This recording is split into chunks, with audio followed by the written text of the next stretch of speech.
ஒரு தனியார் தொலைக்காட்சி நிகழ்ச்சியில் மாற்று சாதியில் திருமணம் செய்வதை ஆதரிப்பவர்கள் ஒரு பக்கமும் அதை எதிர்ப்பவர்கள் ஒரு பக்கமும் என விவாதம் நடக்குது. அந்த விவாத நிகழ்ச்சியில் தொகுப்பாளர் ஒருத்தரை பார்த்து, உங்கள் வீட்டில் இப்படி சாதி மாற்றி கல்யாணம் பண்ணிக்கிட்டா நீங்கள் என்ன பண்ணுவீங்கன்னு கேள்வி கேட்குறாரு. அதுக்கு ஒருத்தர் பதில் சொல்லியிருக்காரு. அந்த காணொலியை நீங்களே பாருங்கள்.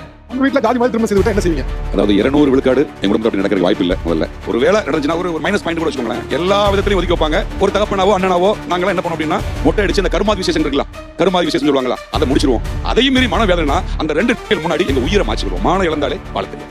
உங்க வீட்டில் உங்க பொண்ணு யாராவது திருமணம் பண்ணிட்டாங்க அப்படின்னா நீங்க உங்க உயிரை மாற்றிப்பீங்க, அதுக்கு மேலே அவங்க கருமாதி பண்ணிடுவீங்க. அவங்க முன்னாடி தான் உயிரை மாய்ப்போம். அப்போ உங்களுக்கு இன்னும் எத்தனை உயிர் பலி தேவை அவங்க புரிஞ்சுட்டு போட்டுமே. இந்த காணொலியில் அப்போ அந்த கல்யாணம் பண்ணிக்கிட்டவங்களுக்கு கருமாதி பண்ணிட்டு தன்னோட உயிரையும் மாற்றிப்பேன்னு சொல்கிறாரு. அது தவறானது. அது மட்டும் இல்லாமல் அவர் ஒரு வாக்கியத்தை முன் வச்சிருப்பார். மானம் இழந்தாலே வாழ தெரியாதுன்னு சொல்லியிருப்பார்.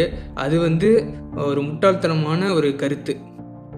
சாதி தான் மானம் அப்படின்னா நம்ம எதுக்கு வெள்ளையும் சட்டையும் போடணும் அப்படிங்கிறத என்னுடைய கேள்வி. பல பேர் பார்க்கக்கூடிய ஒரு விவாத நிகழ்ச்சியில் இப்படி ஒரு பதிலை சொல்லியிருக்கக்கூடிய அவர்கிட்ட ஒரே ஒரு தாழ்மையான வேண்டுகோளை மட்டும் சொல்லிக்க கடமைப்பட்டிருக்கிறேன். சாதிங்கிறது ஒரு அறியாமை. அந்த அறியாமையில் எல்லோருமே இருந்துடக்கூடாதுங்கிறத என்னுடைய வேண்டுகோள். நன்றி.